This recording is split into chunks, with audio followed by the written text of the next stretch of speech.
वंचित बहुजन आघाडी अकोला जिल्ह्याच्या वतीनं मी मनपूर्वक स्वागत करतो। आजच्या या पत्रकार परिषदेला उपस्थित असलेले राष्ट्रीय नेतृत्व ॲडव्होकेट श्रद्धेय बाळासाहेब आंबेडकर, महाराष्ट्र राज्याचे उपाध्यक्ष पुणकर सर, पश्चिम विदर्भाचे महासचिव बिरड साहेब, जिल्ह्याचे महासचिव मिलिंद भाऊ इंगळे, ॲडव्होकेट बेलसरे साहेब, गजाननजी गवई, गोपाल राऊत, मी या ठिकाणी श्रद्धेय बाळासाहेब आंबेडकरांना विनंती करतो की त्यांनी पत्रकार परिषदेला संबोधित करावं। 2 दिवसापूर्वी भारतीय जनता पक्षाचे असणारे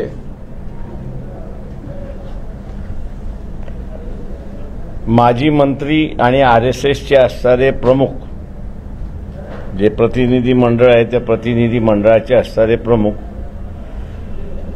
कर्नाटकाचे हेगडे, अनंत हेगडे यांनी क्लोज डोअर मीटिंगमध्ये, म्हणजे बंद दरवाजामध्ये आरएसएसच्या कार्यकर्त्यांसमोर बोलत असताना वक्तव्य असं केलं की 400 खासदार आपण जिंकले तर वर्षभरामध्येच आम्ही संविधान बदलू, असं विधान त्यांनी केलेलं आहे। आणि काही तासापूर्वी त्यांचं असणारं हे विधान सोशल मीडियावरती व्हायरल होते, अशी परिस्थिती आहे। पहिल्यांदा आम्ही असं नमूद करतो की आरएसएसनी 1950 सालीच ही घटना ज्यावेळेस स्वीकारली त्याच वेळेस आम्ही ही घटना मानणार नाही असं वक्तव्य केलंय।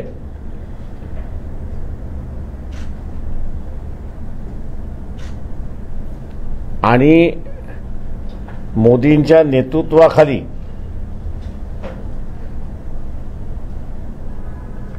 आता संविधान बदलण्याचा घाट त्या ठिकाणी घालण्यात आलेला आहे।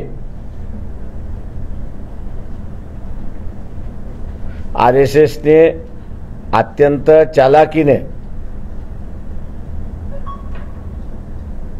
ओबीसींच्याच हस्ते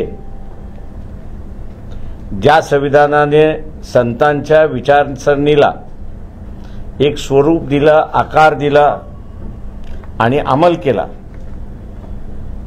आणि त्याच्याच बरोबर ओबीसीना राजकीय सामाजिक अधिकार मिळाले, नोकरशाहीचे अधिकार मिळाले, त्यांच्याच मार्फत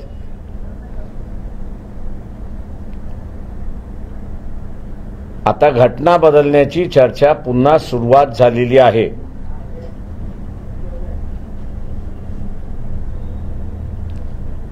घटना बदलणं म्हणजे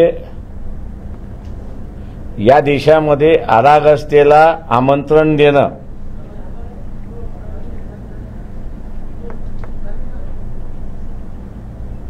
कारण का बाबासाहेब एका ठिकाणी असं म्हणाले होते की तुमची किती इच्छा असली की आम्हाला गुलाम करावं, पण आमची इच्छा असली पाहिजे की तुमचे गुलाम आम्ही व्हायला तयार आहोत।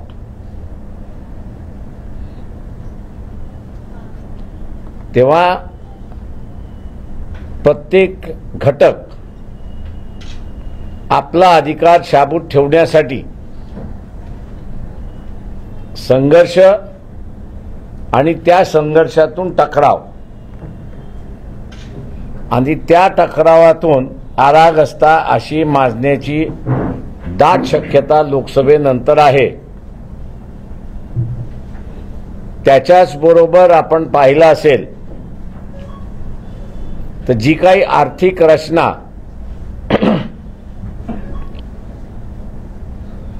1948 साली मिक्स्ड इकॉनॉमी म्हणजे श्रमिश्र अर्थव्यवस्था, म्हणजे प्रायव्हेट सेक्टर, पब्लिक सेक्टर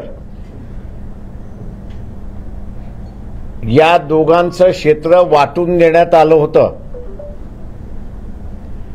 आणि त्या प्रमाणात त्या समूहाला अर्थव्यवस्थेमध्ये जागा निर्माण करून देण्यात आली होती. भारतीय जनता पक्ष सत्तेवरती आलं, तिथून नुसती खाजगीकरणाची सुरुवात झाली नाही, तर मिनिमम शासन असा नवीन जोड त्या ठिकाणी देण्यात आला. म्हणजे इन्शुरन्समधनं विड्रॉल, बँकिंग सेक्टरमधनं विड्रॉवल, हेल्थ सेक्टरमधनं विड्रॉवल, एम्प्लॉयमेंटमधनं विड्रॉवल, आणि ज्या काही वेलफेअर आहेत, मग ते शेतकऱ्यांचं वेलफेअर असेल, योजना असतील, आदिवासींच्या वेलफेअर योजना असतील, किंवा शेड्यूल कास्टच्या वेलफेअर योजना असतील, या सगळ्यांना गो बाय देऊन टाकण्यात आलेला आहे, बाय बाय केलेला आहे, टाटा केलेला आहे.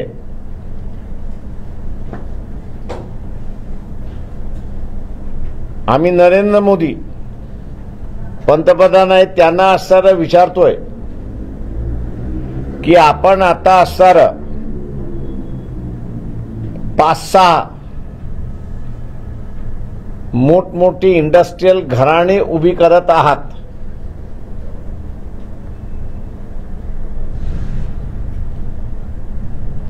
या कॉर्पोरेट हाऊसेसमध्ये भारताला विभाजन केलं जाणार आहे का, याचा खुलासा त्यांनी करावा.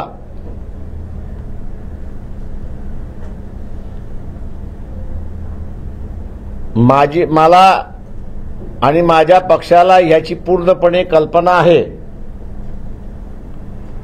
आणि काही संशोधन केल्यानंतर आम्ही या मताला आलेलो आहोत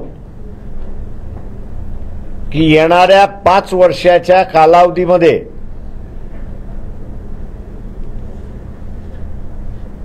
आरागत जे माजल्या जाईल, सोशल पॉलिटिकल आरागत जे माजल्या जाईल, त्याला उत्तर म्हणून, आर्थिक उत्तर म्हणून दिल्या जाईल. आणि हे जे 7 किंवा 8 इंडस्ट्रियल कॉर्पोरेशन्स, मल्टीनॅशनल्स ज्यांना प्रोत्साहन दिल्या जातोय, त्यांच्याकडे भारतीय राज्यव्यवस्था दिल्या जाईल आणि त्यांना आखून दिलेल्या झोनमध्येच काम करावं अशी परिस्थिती आहे.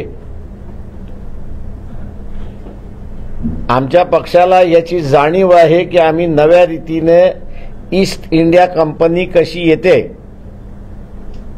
बॅकडोरनी ईस्ट इंडिया कंपनी कशी येते, याचं नव्यानं मांडणी आम्ही या ठिकाणी करतो आहोत. ती ऐन इलेक्शनच्या तोंडावरती मांडणी अशी करतो, याचं कारण की येणाऱ्या 5 वर्षामध्ये वाटचाल त्याच पद्धतीने भारतीय जनता पक्ष आलं तर राहील. जे इकॉनॉमिस्ट आहेत आणि विशेष करून जे फ्युचरिस्टिक इकॉनॉमिक्स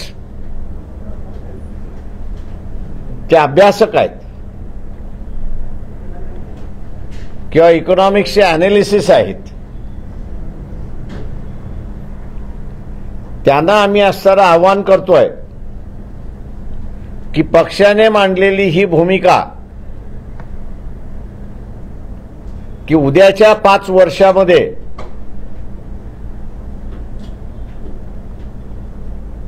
पॉलिटिकल व्यवस्थेबरोबरच भारताला काही झोन्समध्ये डिवाइड करून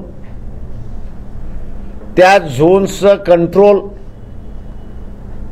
हा कॉर्पोरेटकडे दिला जाणार आहे की नाही, आणि तसे संकेत गव्हर्नमेंट पॉलिसीजमधनं प्रकट होतात की नाही, याच्यावरती त्यांनी आपलं भाष्य करावं.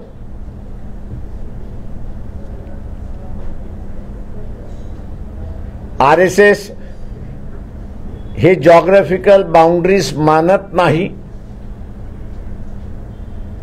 तर RSS हे कल्चरल बाउंड्रीज त्या ठिकाणी मानते.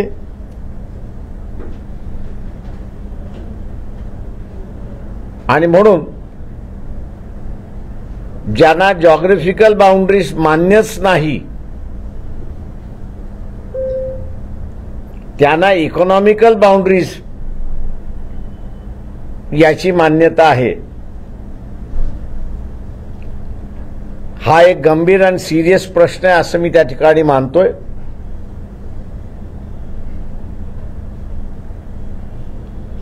दुर्दैवाने मी जसं मागच्या एका प्रेसमध्ये म्हणालो, 11 तारखेला पुन्हा असणारा काँग्रेसचं शिष्टमंडळ हे इलेक्शन कमिशनला भेट घेणार आहेत.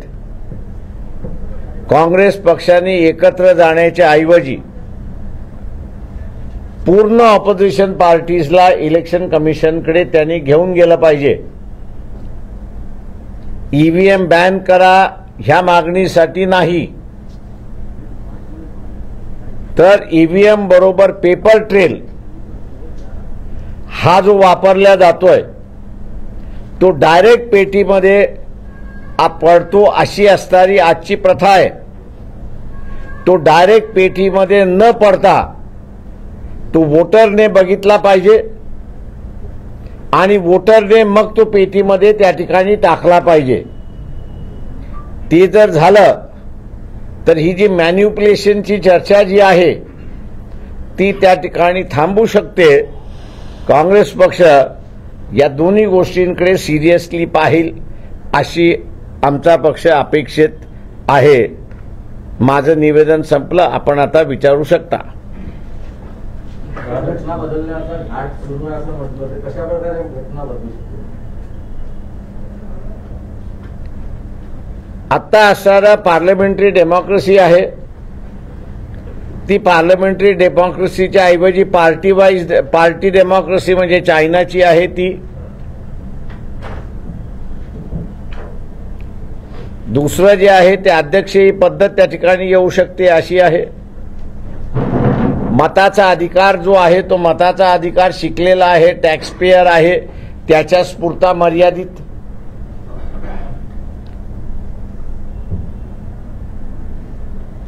जे काही वेलफेअर प्रोव्हिजन्स आहेत घटनेमधले ते सगळे वेलफेअर प्रोव्हिजन्स काढून टाकणं आणि इंग्रजीमध्ये जो इथोपियन वर्ड आहे त्या इथोपियन पद्धतीने असणारं संविधान रचना करणं म्हणजे डिफ्रँचाइज ज्याला आपण म्हणतो तो 50% लोकांचा डिफ्रँचाइज करण्याचा त्यांचा घाट आहे. जी ट्रीटमेंट आज ते मुसलमानाला देतात आहेत तीच ट्रीटमेंट उद्याच्या ओबीसीला, भटक्या विमुक्ताला, आदिवासीला आणि एससीला मिळण्याची शक्यता आहे. ख्रिश्चनांना सुद्धा तीच ट्रीटमेंट त्या ठिकाणी मिळेल.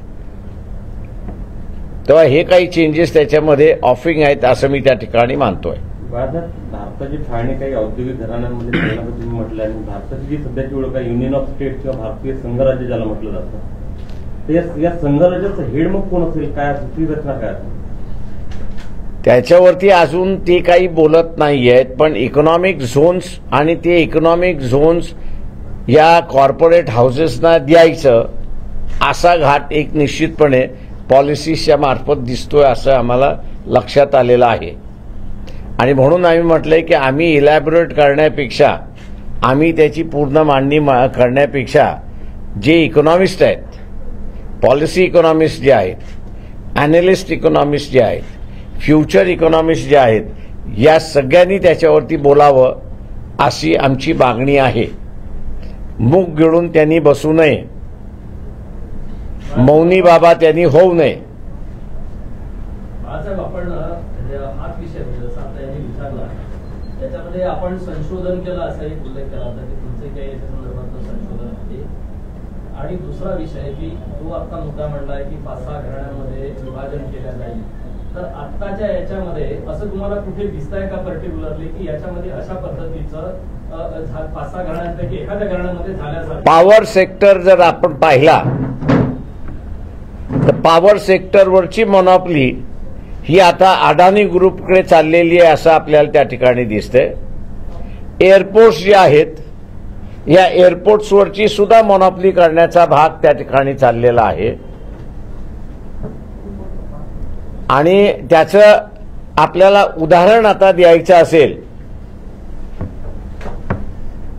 तर ह्या ज्या प्रायव्हेट एअरलाइन्स आहेत, जेट बंद झाली, गो बंद झाली, स्पाइस सुरुवात आहे, इंडिगो सुरुवात आहे. या 2 कंपन्याने भारताच्या अंतर्गत आम्हाला नवीन कुठले रूट्स सुरुवात करायचे आहेत त्यांनी वर्षभरामध्ये मागणी केलेली चार्ट आपण असणारा काढावा. त्यांना ती परमिशन दिलेली नाही आणि परमिशन दिली नाही. ज्या ज्या एअरपोर्ट्स अंतर्गत येतात ते एअरपोर्ट्स लीजवरती कोणाला दिलेले आहेत याचं तुम्हाला मिळायला सुरुवात होईल. आणि म्हणून मी म्हटलं की आम्ही हे सगळं मांडण्यापेक्षा एक पॉलिटिकल पार्टी म्हणून बीजेपी या नरेंद्र मोदी यांच्या पॉलिसीचे विरोधात असल्यामुळे आमचा बायस त्या ठिकाणी लोक समजून जातील.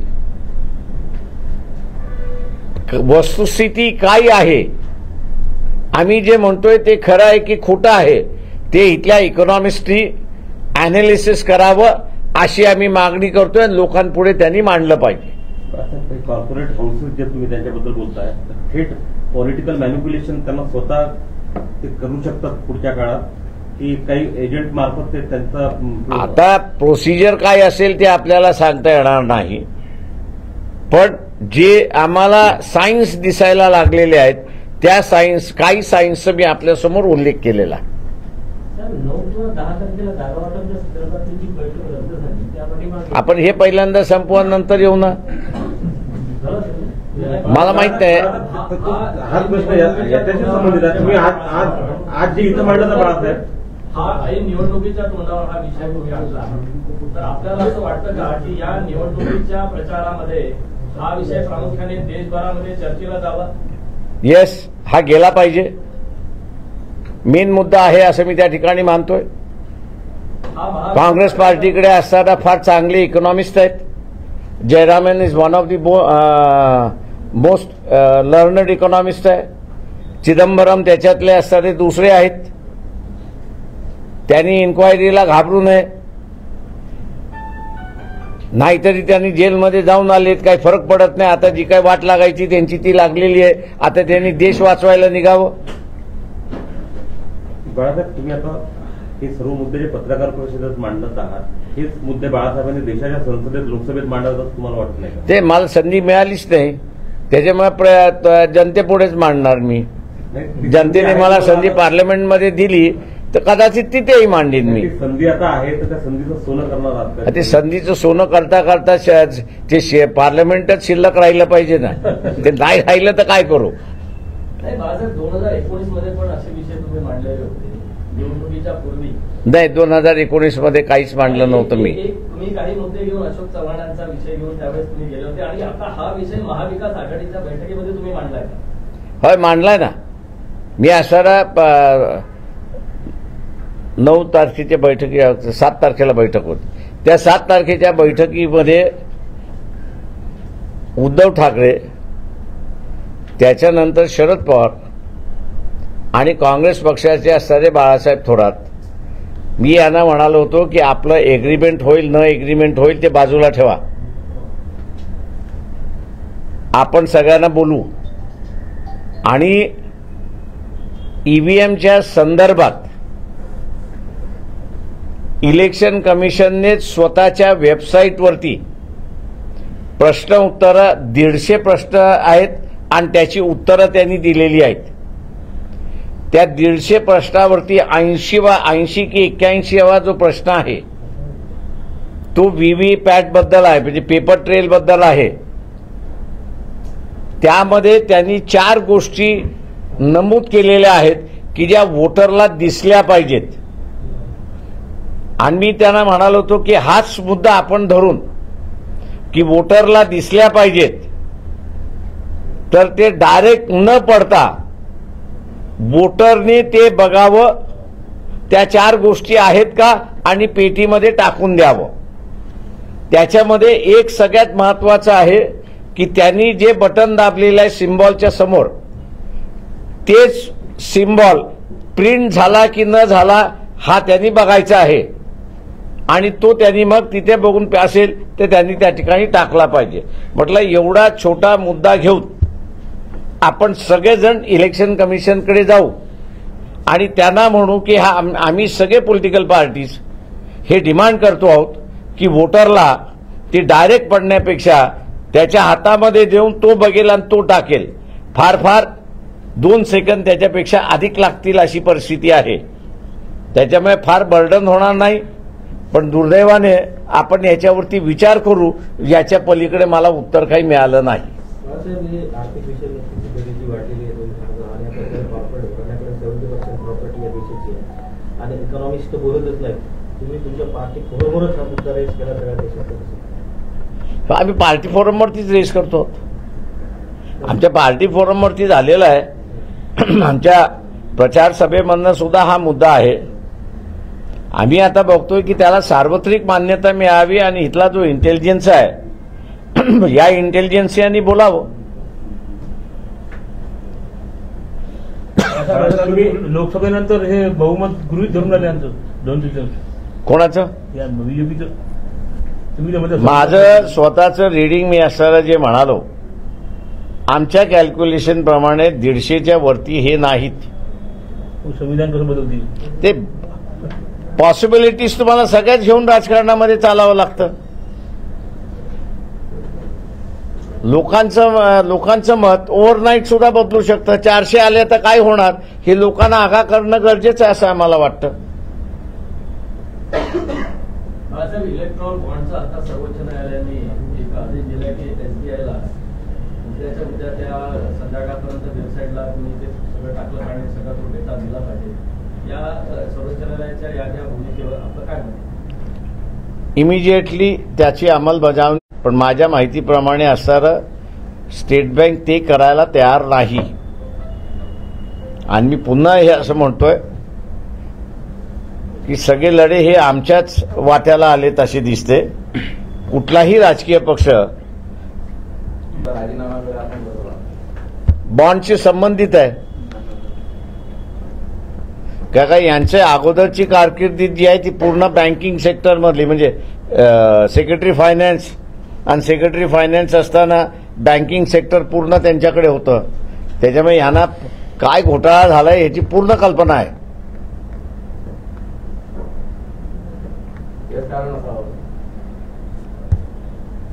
यांची कारकिर्दी मला जी माहिती आहे ती असणाऱ्या बँकिंग सेक्टरमधली आहे. Before being appointed as the member of the election commission. यांची ज्यावेळी गोयल साहेबांची ज्यावेळी नियुक्त झाली होती त्यावेळी सर्वोच्च न्यायालयाने असं म्हटलं होतं की इतकी घाई करण्याचं काय कारण आहे? त्यावेळेस त्यांनी व्हॉइस रेस केला होता. पण प्रश्न असा आहे की सभागृहामध्ये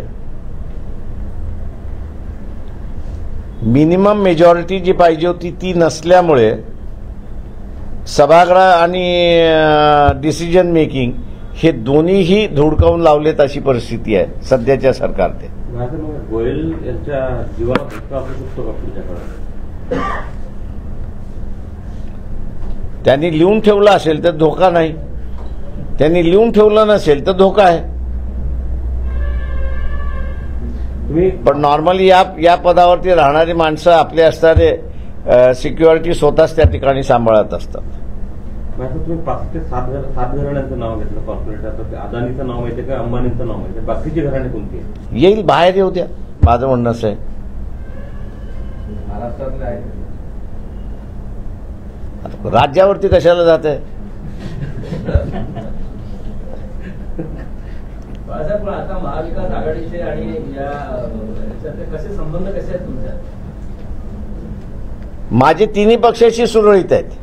नाही, अलीकडे अलीकडेही कालपर्यंत होते. भांडण त्यांचं माझ्याशी नाहीच आहे. भांडण त्यांचं आपसातलं आहे. ते आता पण म्हणून मागच्या प्रेसमध्ये मी असं म्हणालो, माहिती दिली की काँग्रेस आणि शिवसेना यांच्यामध्ये 10 कॉन्स्टिट्युन्सीज ह्या अनसेटल्ड आहेत. एनसीपी, काँग्रेस आणि शिवसेना उद्धव ठाकरे गट यांच्यामध्ये 5 मतदारसंघ अनसेटल्ड आहेत. म्हणजे 48 पैकी 15 मतदारसंघावरती यांचं भांडण आहे.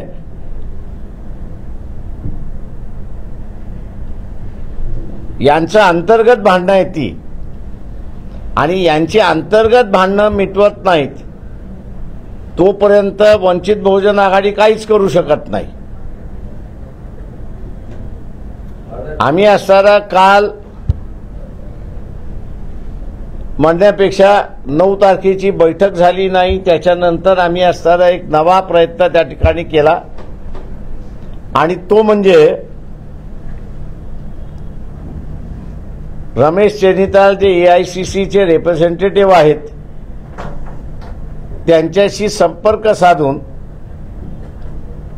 मग तुम्ही तिघांचं होत नाही पण काँग्रेस आणि वंचित बहुजन आघाडी, तुम्ही जी लिस्ट महाविकास आघाडीला दिलेली आहे त्या महाविकास आघाडीची दिलेली लिस्ट आणि वंचित आपण एकत्र बसून आपल्या पुरता तरी निर्णय करू. आम्हाला रिस्पॉन्स आला नाही, आणि म्हणून काल संध्याकाळी आम्ही असताना काँग्रेस पक्षाचे अध्यक्ष खरगे जे आहेत त्यांना असताना पत्र लिहून ही वस्तुस्थिती कळवली, आणि त्यांना विनंती केली की तुम्ही असताना रमेश जे AICCचे रिप्रेझेंटेटिव्ह आहेत त्यांच्या मार्फत किंवा त्यांनी महाराष्ट्रातल्या कोणाला तरी नेमून काँग्रेस आणि वंचित यांचं तरी सीट शेअरिंगचं सेटलमेंट आपण करून मोकळा होऊन जाऊ. पण तिथे असणारा अजूनपर्यंत या क्षणापर्यंत आम्हाला रिस्पॉन्स आलेला नाही. आपली युती तर शिवसेनेची होती, आता तुम्ही काँग्रेसची कसं काय? हो काका, शिवसेनेलाही आम्ही सांगितलं की तुमच्या बरोबरही बसू. शिवसेनाही बसायला तयार नाही,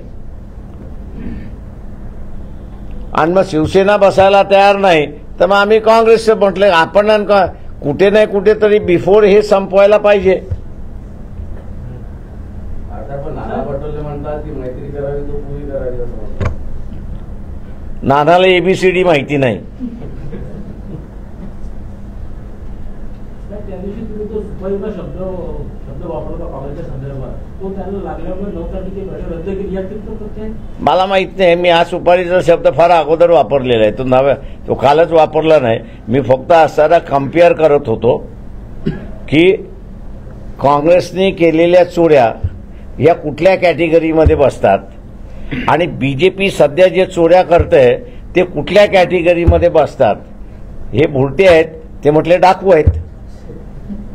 तेव्हा डाकूला पकडायचं असेल तर सगळ्या भुरट्यांनी एकत्र आलं पाहिजे. त्याच्यामध्ये आम्ही आमच्यामध्ये समावेश केला होता. असं नाही की काँग्रेसला टार्गेट आम्ही केलं होतं. का आपण इतका जेलमध्ये तुम्ही चाललाय ना, तुम्ही आमच्याकडून जेलमधून जाण्यासाठी थांबवताय ना.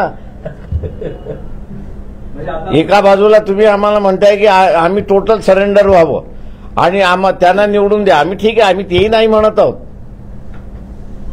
कारण का आता सत्ता आली तर तुम्हाला थोडंसं सेफगार्ड करता येईल. आता त्यालाही तुम्ही चान्स करायला देत नाही आहात. मी यांचं कॅरेक्टर दाखवणं गरजेचं आहे असं मी समजलो. म्हणजे एकंदरीत आता महाविकास आघाडीमध्ये वंचित समावेश नाही, असे फक्त ऑथराईज घोषणा व्हायची बाकी राहील, बाकी सगळं आम्ही नव्हतोच मित्रा. आम्ही फक्त एवढंच सांगतोय त्या ठिकाणी की तेच एकमेकात नाही तर आम्ही कुठं जाणार आहोत. शरद पवार म्हणतात की दोन्ही बाजूंना आवश्यक पाऊल टाकले गेले नाही, त्यामुळे वंचित सोबतचा सीट शेअरिंगचा प्रश्न कायम राहिला. शरद पवारांनी असेसमेंट आपलं दिलं त्या चर्चेमधलं. त्याच्यामध्ये काँग्रेस आणि शिवसेना एक 23 मागते, एक 22 मागते, अशी असणारी अवस्था आहे. आता 22 आणि 23 दिल्यानंतर कोणाला शिल्लक काय राहते त्याच्यामध्ये? एक नवीन ब्रेकिंग आणि इलेक्ट्रॉन बॉन्ड संदर्भात सुप्रीम कोर्टाने एसबीआयला सुनावलं आहे, उद्याच माहिती मागितलेली आहे. हा, ते मागवणार ना. मोगलाही नाहीये अजून. सुप्रीम कोर्ट नाही दिलं, उद्या तर त्यांना सगळं जेलमध्ये टाकून मोकळा होऊन जाईल full board of directors.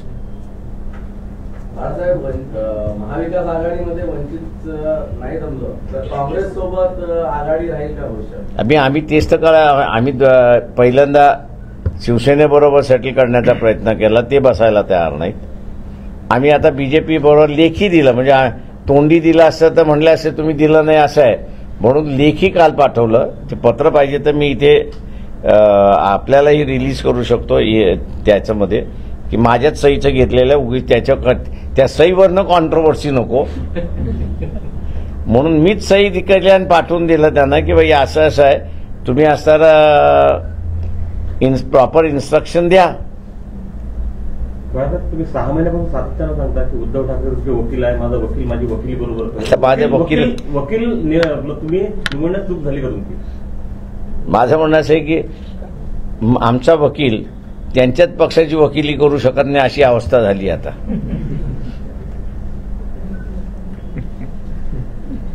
Balasaheb, 2 दिवसात एक प्रस्ताव अमरावतीवरून पक्षाकडे आला की सुजात आंबेडकरांनी अमरावतीतून लढावं. योग्य वेळेस त्याच्यावरती मी बोलेन, काळजी करू नका. त्याच्या मागची पार्श्वभूमी अशी आहे की आनंदराज आंबेडकरांच्या उमेदवारी संदर्भात अमरावतीच्या चाचपणी होत आहे महाविकास आघाडीकडून. त्या पार्श्वभूमीवर मला माहित नाही. महाविकास आघाडीने मला कधी याची माहिती दिली नाही आणि कुठल्याही काँग्रेस नेत्याने असं आम्ही करतोय असंही मला सांगितलेलं नाही. त्याच्यामुळे ही बातमी मी तुमच्याकडूनच ऐकतोय. राष्ट्रवादीचे काही नेते भेटले त्यांना आनंदराज असेल ना.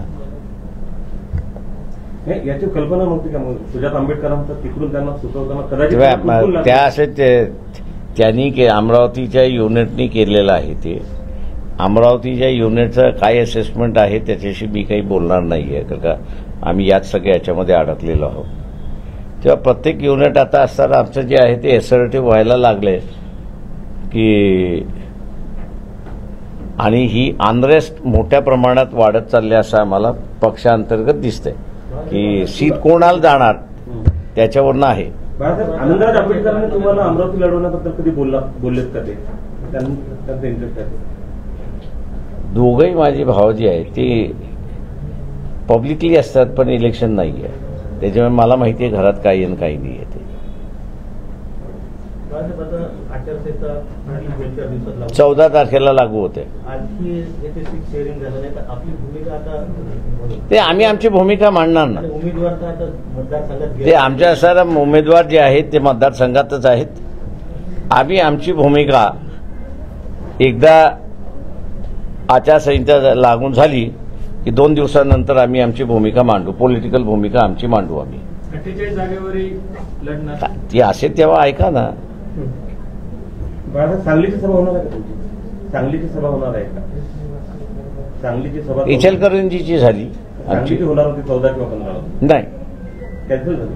ते सभा नव्हतीच. आम्ही त्या याच्यामध्ये झाली तर एक सोलापूरमध्ये होईल, नाही तर नाही. आता चंद्रहार पाटील त्यांच्या संदर्भात स्टेटस काय होतं? तुमच्या संपर्कात आहे? माझ्या संपर्कात नाही. संपर्कात ज्यांच्या मार्फत ते आले होते ते आमच्या संपर्कात आहेत.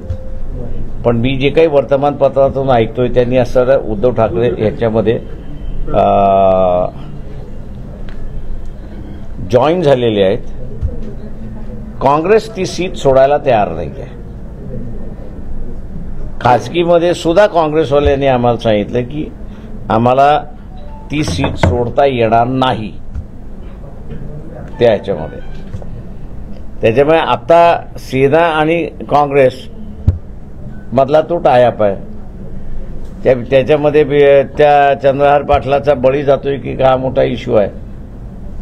बाळासाहेब, निवडणूक जाहीर झाली की पुढच्या 2-3 दिवसात तुमची राजकीय भूमिका तुम्ही स्पष्ट करणार आहात का? आचारसंहिता लागू झाली की आम्हाला स्पष्ट करणं गरजेचंच राहतं. That is the last. Sir Aurangabad में एमआईएम को लेकर क्या मतलब वहाँ यूटी हो सकती है? जिसके साथ युति करना है उसके साथ हम लोग बैठे हैं. जिसके साथ में नहीं करना है उनके साथ में बैठे नहीं है. काँग्रेसकडून किती जागांची अपेक्षा आहे? काँग्रेसकडून किती जागांची अपेक्षा आहे? 48 ते 48. अपेक्षा तुम्ही म्हटलात ना, अपेक्षा सांगितल्या मी. काँग्रेसने 48 ते 48 द्यावे आम्हाला, अपेक्षा आमची.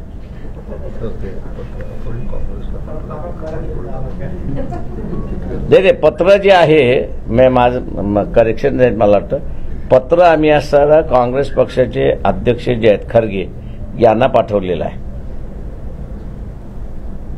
ती कॉपी आम्ही असं जी आहे ती आपल्याला संध्याकाळी पर्यंत मिळून जाईल.